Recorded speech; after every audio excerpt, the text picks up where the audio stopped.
Having served as an IPS officer and also having worked in the private sector, here is a major difference between an IAS IPS job and a good private sector job.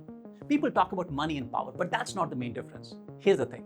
When you are in the IAS or IPS and you start your career, you get a massive responsibility. In the IAS, you might be the district magistrate, and the police service, you'll be the SP or the chief of police of a district, which is a huge responsibility. But here is what happens. In the government, you're a monopoly. People don't have an option to go to somebody else. If I run the police force and I run it badly, they can't go to some other police force. They still have to come to me.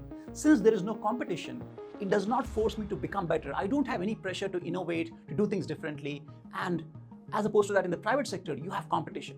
If you do not innovate, if you do not get better, you will perish. You will just die professionally.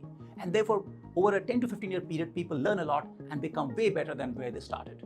It is not money and power, in my opinion. This learning is the biggest difference between IAS, IPS, and a good private sector job.